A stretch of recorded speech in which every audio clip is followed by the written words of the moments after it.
For California's next governor, which is still more than 2 years away, is already getting more crowded. State Senator Toni Atkins, who's also a San Diegan, announced that she is running for the governor's seat in 2026. CBS 8's Kelly Hessedall was there for the announcement at Balboa Park. She joins us live with what Atkins had to say and what a political analyst believes could be her biggest obstacle. Kelly.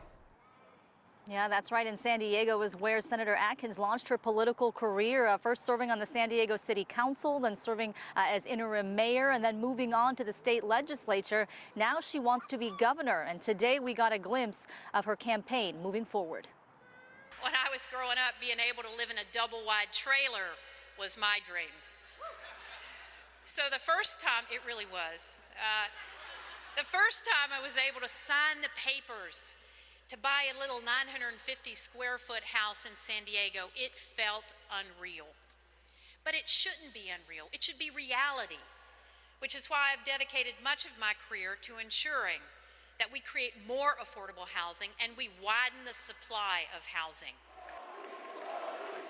And Senator Atkins spoke to the crowd for about 15 to 20 minutes, basically laying out a blueprint of the issues she plans to focus on in this race for governor. Now, she also talked about protecting reproductive health care for women, fighting crime, but making California an affordable place to live seemed to be a theme throughout her speech today. Now, I spoke to political analyst UC San Diego Professor Thad Kauser, who says it makes sense Atkins is announcing her candidacy 2 years ahead of the race. He says she needs that time to campaign and raise money.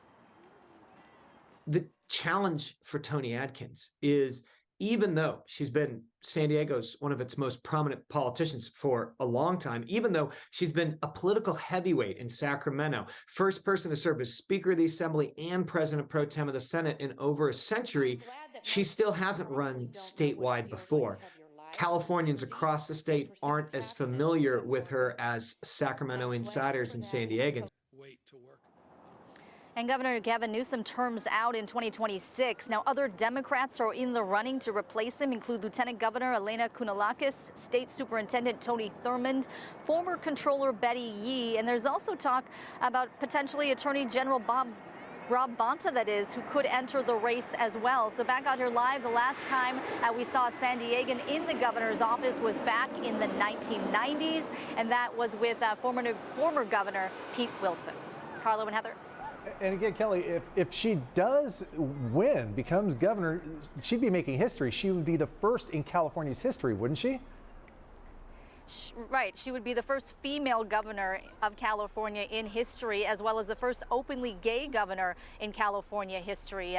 She talked today about her partner, Jennifer, whom she lives with in South Park with their 2 dogs. And as you heard Professor Kauser say, it's really going to take a lot. She's going to have to really work hard over the next couple of years for the millions of voters that is across California to really get to know her.